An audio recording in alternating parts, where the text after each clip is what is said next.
Institute of Computer Technology and ACE Health Talk. Ivaru Praveen sir anta ACE Institute of Computer Technology proprietor. Over to Praveen sir. Thank you, Soumya.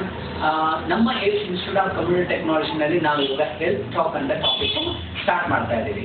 ಈ health topic start ಮಾಡೋಕ್ಕಿಂತ ಮುಂಚೆ ನಾವು ನಿಮಗೆ information ಕೊಡ್ತೀವಿ ನಮ್ಮ institute ಬಗ್ಗೆ. ನಮ್ಮ institution start ಆಗಿದ್ದು ಮಾರ್ಚ್ 25, 2005. ಈ 2016ಗೆ 11 ಇಯರ್ಸ್ ಆಯಿತು.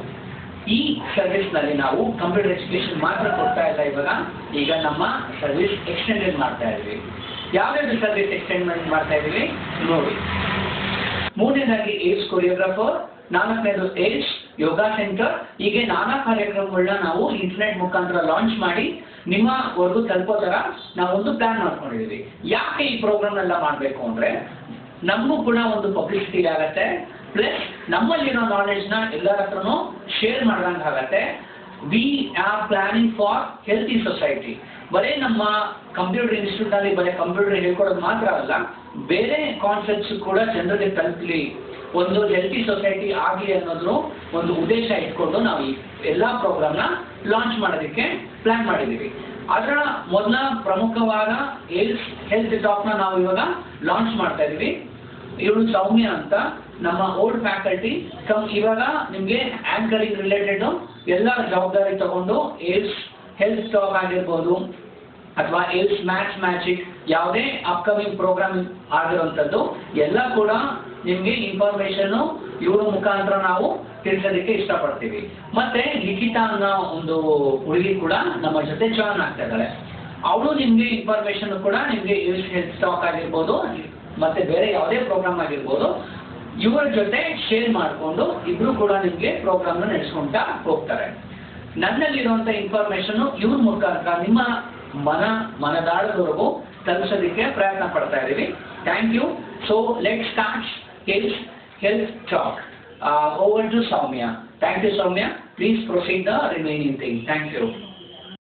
ನೀವು ನೋಡ್ತಾ ಇರೋಂಥ ವಿಡಿಯೋಸು ನಿಮಗೆ ಲೈಕ್ ಆದರೆ ಮತ್ತು ನಮ್ಮ ಏಡ್ಸ್ನ ಯಾವುದೇ ಹೊಸ ಪ್ರೋಗ್ರಾಮು ಲಾಂಚ್ ಮಾಡಿದ್ರೆ ಅದರಲ್ಲಿ ಬರೋವಂಥ ಪ್ರೋಗ್ರಾಮ್ಸ್ಗಳು ನೀವು ನೋಡಬೇಕು ಅಂತಂದರೆ ನೀವು ಮಾಡಬೇಕಾಗಿರೋದು ಇಟ್ಸ್ ವೆರಿ ಸಿಂಪಲ್. ಇಲ್ಲಿ ಕೆಳಗಡೆ ಇರೋಂಥ ಬಟನ್ ಏನಿದೆ ನಿಮಗೆ ಲೈಕ್ ಆದರೆ ಕ್ಲಿಕ್ ಮಾಡಿ. ಮತ್ತು ಮುಂದಿನ ಎಲ್ಲ ಪ್ರೋಗ್ರಾಮ್ಸ್ಗಳು ನಿಮಗೆ ನೋಡಲೇಬೇಕು ಮತ್ತು ಅದರಿಂದ ಹೆಚ್ಚಿನ ಮಾಹಿತಿ ತಿಳ್ಕೊಬೇಕಂದ್ರೆ ನಮ್ಮ ಏಡ್ಸ್ದು ಸಬ್ಸ್ಕ್ರೈಬ್ ಮಾಡ್ಕೊಳ್ಬೇಕಾಗತ್ತೆ. ನೀವು ಇಲ್ಲಿರೋ ಒಂದು ಬಟನ್ ಮೇಲೆ ಜಸ್ಟ್ ಕ್ಲಿಕ್ ಮಾಡಿ. ಇದು ಯಾವುದೇ ರೀತಿಯಾದ ಪೇಮೆಂಟ್ ಇರೋದಿಲ್ಲ, ಜಸ್ಟ್ ಸಬ್ಸ್ಕ್ರೈಬ್ ಅಂತ ಕೊಡಿ. ಮತ್ತು ಸಬ್ಸ್ಕ್ರೈಬ್ ಕೊಡೋಕ್ಕಿಂತ ಮುಂಚೆ ನೀವು ನಿಮ್ಮ ಅಕೌಂಟ್ನಲ್ಲಿ ಲಾಗಿನ್ ಆಗಿ. ನಿಮಗೆ ಒಂದು ಜಿಮೇಲ್ ಅಕೌಂಟ್ ಇರಬೇಕಾಗತ್ತೆ. ಜಿಮೇಲ್ ಅಕೌಂಟ್ಗೆ ಹೋಗಿ ಲಾಗಿನ್ ಆಗಿ ಇಲ್ಲಿ ಸಬ್ಸ್ಕ್ರೈಬ್ ಅನ್ನೋದೊಂದು ಬಟನ್ನು ಕ್ಲಿಕ್ ಮಾಡ್ಕೊಳ್ಳಿ ಯೂಟ್ಯೂಬ್ನಲ್ಲಿ. ಮತ್ತು ಇದನ್ನು ಯಾರಿಗಾದ್ರೂ ನೀವು ಶೇರ್ ಮಾಡ್ಕೊಳ್ಬೇಕಾದ್ರೆ ನಿಮ್ಮ ಫ್ರೆಂಡ್ಸ್ಗಳ ಜೊತೆ ನಮ್ಮ ವಿಡಿಯೋಸ್ನ ನಿಮಗೆ ತುಂಬ ಇಷ್ಟ ಆಗಿದ್ದಲ್ಲಿ ಶೇರ್ ಮಾಡ್ಕೊಳ್ಬೋದು. ಈ ಶೇರ್ ಅನ್ನೋ ಒಂದು ಆಪ್ಷನ್ ಮೇಲೆ ಲಿಂಕ್ ಮಾಡಿ. Thank you.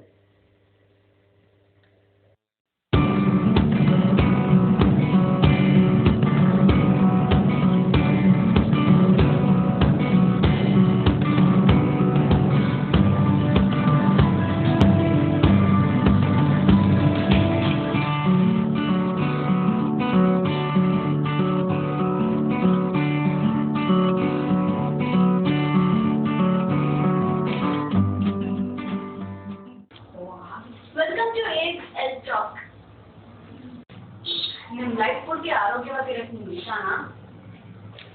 ನೀವು ಎಷ್ಟು ದಿವಸ ಬದುಕಿರ್ತೀರಾ ಅಷ್ಟು ದಿವಸನೂ ಆರೋಗ್ಯಪೂರ್ಣವಾಗಿ ಇರಬೇಕೆ?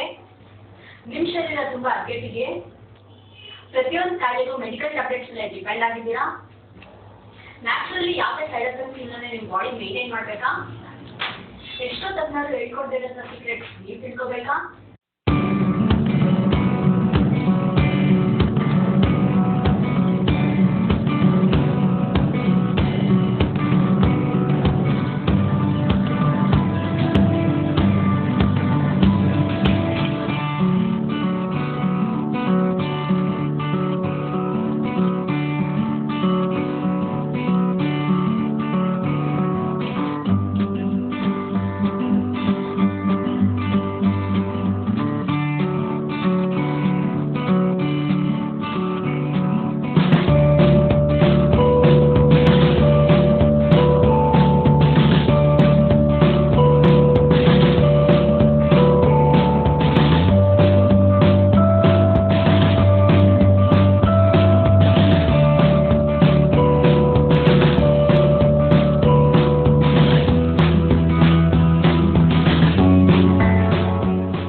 ಒಂದಲ್ಲ ಒಂದು ಹೆಲ್ತ್ ಪ್ರಾಬ್ಲಮ್ ಇದ್ದೇ ಇರುತ್ತೆ.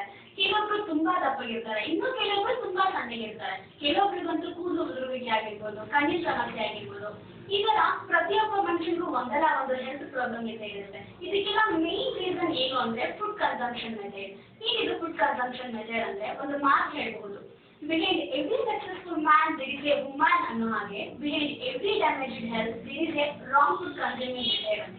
ಅಂದ್ರೆ ನಮ್ಮ ಆಹಾರ ಕ್ರಮ ಸರಿ ಇಲ್ಲ ಅಂತ. ಏನಿದು ಆಹಾರ ಕ್ರಮ, ಅದ್ರ ಬಗ್ಗೆ ನಾವು ತಿಳಿಸ್ಕೊಡ್ತೀವಿ ಈ ಪ್ರೋಗ್ರಾಮ್ ನಲ್ಲಿ. So welcome to health talk.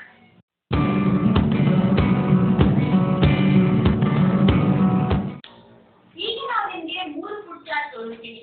ಬೆಳಿಗ್ಗೆ, ಮಧ್ಯಾಹ್ನ, ರಾತ್ರಿ ಇರುವಂತ ಫುಡ್ ಐಟಮ್. ಅದರಲ್ಲಿ ನಿಮ್ಗೆ ಯಾವ್ದು ಇಷ್ಟ ಆಗುತ್ತೋ ಅದನ್ನ ನೀವು ನಿಮ್ಮ ಮೈಂಡ್ ಅಲ್ಲಿ ಲಿಸ್ಟ್ ಔಟ್ ಮಾಡ್ಕೊಳ್ಳಿ. ಹ್ಯಾಬಿಟ್.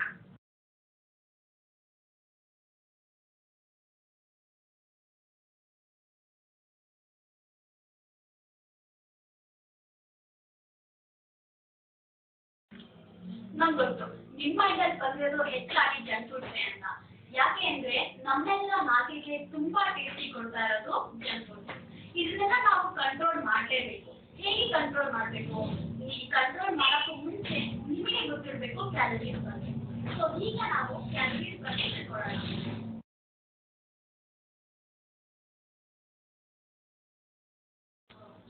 ಪ್ರತಿ ಗಂಡಸರಿಗೂ ಪ್ರತಿನಿತ್ಯದ ಆಕ್ಟಿವಿಟೀಸ್ಗೆ 2500 to 2800 ಕ್ಯಾಲರೀಸ್ ಬೇಕಾಗುತ್ತೆ. ಹಾಗೆ ಹೆಂಗಸರಿಗೂ ಕೂಡ 2000 to 2200 ಕ್ಯಾಲರೀಸ್ ಬೇಕಾಗುತ್ತೆ. ಹಾಗಿದ್ರೆ ಈ ಕ್ಯಾಲರೀಸ್ ನಾವು 3 ಪಾರ್ಟ್ ಆಗಿ ಡಿವೈಡ್ ಮಾಡಬೇಕು. ಅಂದ್ರೆ ಬೆಳಿಗ್ಗೆ, ಮಧ್ಯಾಹ್ನ, ರಾತ್ರಿ ಈ ತರ 3 ಟೈಪ್ ಡಿವೈಡ್ ಮಾಡಿ ಹೆಂಗಸರಿಗೆ 733, 733, 733 ಹೀಗೆ ನೀವು ಆಹಾರ ಸೇವಿಸಬೇಕಾಗುತ್ತೆ. ಅದೇ ಗಂಡಸರಿಗೆ 933, 933, 933 ಹೀಗೆ ನೀವು ಆಹಾರ ಆಡುವಂತ ಕ್ಯಾಲರೀಸ್ ಸೇವಿಸಬೇಕಾಗುತ್ತೆ. ಹಾಗಿದ್ರೆ ನಾವು ಮಾಡ್ತಾ ಇರೋದೇನು? ಇದಕ್ಕಿಂತ ಹೆಚ್ಚಿಗೆ ನಾವು ನಮ್ಮ ಕ್ಯಾಲರೀಸ್ ನಾವು ತಗೊಳ್ತಾ ಇದ್ದೀವಿ. ಹಾಗಾಗಿ ನಮಗೆ ಗೊತ್ತಿನ ಸಮಸ್ಯೆ ಇದೆ. ಹಾಗಿದ್ರೆ ಯಾವ ಆಹಾರದಲ್ಲಿ ಎಷ್ಟೆಷ್ಟು ಕ್ಯಾಲರೀಸ್ ಬೇಕು ಅನ್ನೋದು ಇಂಪಾರ್ಟೆಂಟ್. ಈಗಾಗಲೇ ನೀವು ತಿಳ್ಕೊಂಡಿದ್ದೀರಾ ಪ್ರತಿಯೊಬ್ಬರಿಗೂ ಡೈಲಿ ಆಕ್ಟಿವಿಟೀಸ್ಗೆ ಮತ್ತೆ ಪರ್ 1 ಮೀಲ್ಗೆ ಎಷ್ಟೆಷ್ಟು ಕ್ಯಾಲರೀಸ್ ತಗೊಳ್ಬೇಕು ಅಂತ. ನಾವು ಕೊಟ್ಟಿರುವಂತ ಕ್ಯಾಲರೀಸ್ ಇನ್ಫಾರ್ಮೇಶನ್ ಕಷ್ಟಪಟ್ಟು ಯಾರು ಕೆಲಸ ಮಾಡ್ತಾರೆ ಅಂತವ್ರಿಗೆ. ಕಷ್ಟಪಟ್ಟು ಕೆಲಸ ಮಾಡೋದು ಅಂದ್ರೆ ಏನು? ಬೆಳಿಗ್ಗೆಯಿಂದ ಸಂಜೆವರೆಗೂ ನಿಂತು ಕೆಲಸ ಮಾಡೋದಾಗಿರ್ಬೋದು, ತುಂಬಾ ಭಾರ ಎತ್ತೋದಾಗಿರ್ಬೋದು, ಬಿಸಿಲಲ್ಲಿ ನಿಂತ್ಕೊಂಡು ಕೆಲಸ ಮಾಡ್ತಾರಲ್ಲ ಅಂತವ್ರಿಗೆ. ಆರಾಮಾಗಿ ಕೂತು ಕೆಲಸ ಮಾಡುವಂತ ಗಂಡಸರಿಗೂ ಹೆಂಗಸರಿಗೂ ಬೇರೆ ತರ ಕ್ಯಾಲರೀಸ್ ಇದೆ. ಗಂಡಸರಿಗೆ ಪರ್ 1 ಮೀಲ್ 733 ಕ್ಯಾಲರೀಸ್ ಆದ್ರೆ ಹೆಂಗಸರಿಗೆ 633 ಕ್ಯಾಲರೀಸ್ ಪರ್ 1 ಮೀಲ್ ಆಗಿರುತ್ತೆ. ಹಾಗಾದ್ರೆ ನಾವು ತಗೊಳ್ಳುವಂತ ಆಹಾರದಲ್ಲಿ ಎಷ್ಟು ಕ್ಯಾಲರೀಸ್ ಇರಬೇಕು ಅಂತ ತಿಳ್ಕೊಳ್ಳೋಣ. ಬೆಳಗಿನ ಬ್ರೇಕ್ಫಾಸ್ಟ್ಗೆ ಅಂತ ಹೋಟೆಲ್ಗೆ ಹೋದ್ರೆ ಹೆಚ್ಚಿನ ಜನರ ಮೆನು ಇಡ್ಲಿ, ವಡಾ, ಸಾಂಬಾರ್ ಜೊತೆಗೆ ಚಟ್ನಿ ಆಗಿರುತ್ತೆ. ನೀವು ನೆನ್ಪಿಟ್ಕೊಳ್ಳಿ, ಒಂದು ಹೋಮ್ ಮೇಡ್ ಇಡ್ಲಿ 70 ಕ್ಯಾಲರೀಸ್ ಇರುತ್ತೆ, ಒಂದು ಕಪ್ ಆಫ್ ಸಾಂಬಾರ್ 300 ಕ್ಯಾಲರೀಸ್ ಇರುತ್ತೆ, ಜೊತೆಗೆ ಒಂದು ಕಪ್ ಆಫ್ ಚಟ್ನಿ 120 ಕ್ಯಾಲರೀಸ್ ಇರುತ್ತೆ. ಒಂದು ಇಡ್ಲಿ ಜೊತೆಗೆ ನೀವು ತಗೊಳ್ಳುವಂತ ಕ್ಯಾಲರೀಸ್ ಟೋಟಲ್ 490 ಕ್ಯಾಲರೀಸ್ ಆಗುತ್ತೆ. ಜೊತೆಗೆ ನೀವು ಇನ್ನೊಂದು ಇಡ್ಲಿ ಎಕ್ಸ್ಟ್ರಾ ತಿಂದ್ರೆ 700 to 800 ಕ್ಯಾಲರೀಸ್ ರೀಚ್ ಆಗೋಗ್ತೀರಾ. ನಿಮ್ಗೆ ಹಾಗೆ ನಾನು ಹೇಳಿದ್ದೀನಿ, ಇಷ್ಟು ಕಷ್ಟಪಟ್ಟು ಕೆಲಸ ಮಾಡುವಂತ ಗಂಡಸರಿಗೆ 933 ಕ್ಯಾಲರೀಸ್ ಪರ್ 1 ಮೀಲ್, ಹೆಂಗಸರಿಗೆ 733 ಕ್ಯಾಲರೀಸ್ ಪರ್ 1 ಮೀಲ್ ಅಂತ. ಆರಾಮಾಗಿ ಕೆಲಸ ಮಾಡುವಂತ ಗಂಡಸರಿಗೆ 733 ಪರ್ 1 ಮೀಲ್, ಹೆಂಗಸರಿಗೆ 633 ಪರ್ 1 ಮೀಲ್ ಅಂತ. ನೀವು ಇಷ್ಟಕ್ಕೆ ಸುಮ್ಮನೆ ಆಗಲ್ಲ, ಜೊತೆಗೆ ಒಂದು ಮಸಾಲೆ ದೋಸೆನೋ ಒಂದು ವಡಾನ ಎಕ್ಸ್ಟ್ರಾ ತಿಂತೀರಾ. ಅದು ನಾವು ಕ್ಯಾಲರೀಸ್ ತಗೊಂಡಾಗ 1000 to 1200 ಕ್ಯಾಲರೀಸ್ ರೀಚ್ ಆಗೋಗ್ತೀರಾ. ಇಡ್ಲಿ, ವಡಾ, ಸಾಂಬಾರ್, ಚಟ್ನಿ ಬಿಟ್ಟು ಬೇರೆ ಬೇರೆ ತಿಂಡಿಗಳಲ್ಲಿ ಎಷ್ಟು ಕ್ಯಾಲರೀಸ್ ಇದೆ ಅಂತ ತಿಳ್ಕೊಳ್ಳೋಣ. ಅದ್ರ ಮೇಲೆ ನಿಮ್ಮ ಡೈಲಿ ಬ್ರೇಕ್ಫಾಸ್ಟ್ ಕ್ಯಾಲರೀಸ್ ನ ಕ್ಯಾಲ್ಕುಲೇಟ್ ಮಾಡ್ಕೊಳ್ಳಿ.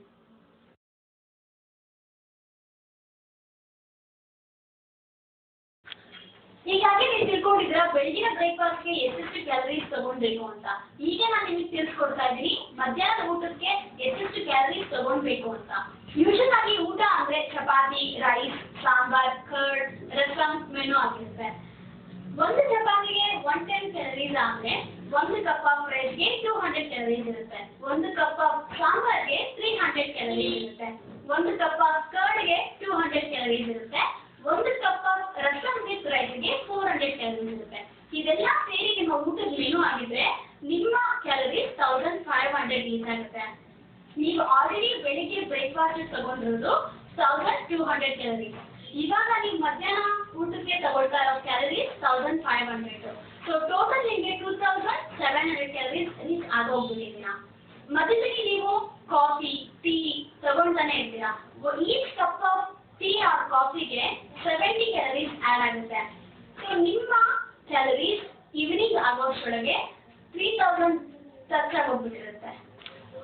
ಈ 3000 ಕ್ಯಾಲರೀಸ್ಗೆ ಮುಗಿದೋಯ್ತಾ? ಇಲ್ಲ. ರಾತ್ರಿ ಊಟಕ್ಕೂ ಮುಂಚೆ ನಾವು ತಗೊಳ್ಳುವಂತ ಸ್ನ್ಯಾಕ್ಸ್ ಕ್ಯಾಲರೀಸ್ ಜೊತೆಗೆ ರಾತ್ರಿ ಊಟದ ಕ್ಯಾಲರೀಸ್ ಕೂಡ ಪೆಂಡಿಂಗ್ ಇದೆ. ಇದ್ರ ಬಗ್ಗೆ ನಾವು ಒನ್ ಬೈ ಒನ್ ತಿಳ್ಕೊಳ್ತಾ ಹೋಗೋಣ. ಇವಾಗ ಎಲ್ಲ ಜನರ ಆಲ್ ಟೈಮ್ ಫೇವರೇಟ್ ಸ್ನ್ಯಾಕ್ಸ್, ಅದರಲ್ಲೂ ಕೂಡ ಹೆಚ್ಚಿನ ಜನ ಸ್ನ್ಯಾಕ್ಸ್ ನ ಊಟದ ತರ ಮಾಡೋರು ಇದ್ದಾರೆ. ಹಾಗಿದ್ರೆ ಯಾವ್ಯಾವ ಸ್ನ್ಯಾಕ್ಸ್ ನಲ್ಲಿ ಎಷ್ಟು ಕ್ಯಾಲರೀಸ್ ಇದೆ ಅಂತ ತಿಳ್ಕೊಳ್ಳೋಣ. ಒನ್ ಪ್ಲೇಟ್ ಪಾನಿಪುರಿ ಅಂದ್ರೆ 6 ಪೀಸ್ ಆಫ್ ಪಾನಿಪುರಿನಲ್ಲಿ 475 ಕ್ಯಾಲರೀಸ್ ಇರುತ್ತೆ. ಒನ್ ಪ್ಲೇಟ್ ಬೇಲ್ಪುರಿನಲ್ಲಿ 320 ಕ್ಯಾಲರೀಸ್ ಇರುತ್ತೆ. ಒನ್ ಪ್ಲೇಟ್ ಮಸಾಲಾ ಪುರಿನಲ್ಲಿ 520 ಕ್ಯಾಲರೀಸ್ ಇರುತ್ತೆ. ಒನ್ ಪ್ಲೇಟ್ ಬಜ್ಜಿನಲ್ಲಿ 163 ಕ್ಯಾಲರೀಸ್ ಇರುತ್ತೆ. ಹಾಗೆ ಪ್ಲೇಟ್ ಸಮೋಸಾದಲ್ಲಿ 316 ಕ್ಯಾಲರೀಸ್ ಇರುತ್ತೆ.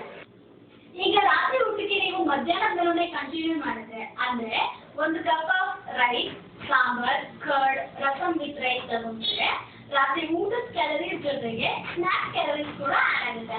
ಆಡ್ ಆದ್ರೆ ಹತ್ತಿರ 2000 ಕ್ಯಾಲರೀಸ್ಗೆ ರೀಚ್ ಆಗುತ್ತೆ. ನೀವೀಗಾದ್ರೆ ಬೆಳಿಗಿನ ಕ್ಯಾಲರೀಸ್ 1200, ಮತ್ತೆ ಕಾಫಿ ಟೀ ಅಂತ 300 ಕ್ಯಾಲರೀಸ್, ಮಧ್ಯಾಹ್ನ ಊಟದ 1500 ಕ್ಯಾಲರೀಸ್, ರಾತ್ರಿ ಊಟ ಮತ್ತೆ ಸ್ನ್ಯಾಕ್ಸ್ 2000 ಕ್ಯಾಲರೀಸ್, ಟೋಟಲ್ 5000 ಕ್ಯಾಲರೀಸ್ ಆಗಿದೆ.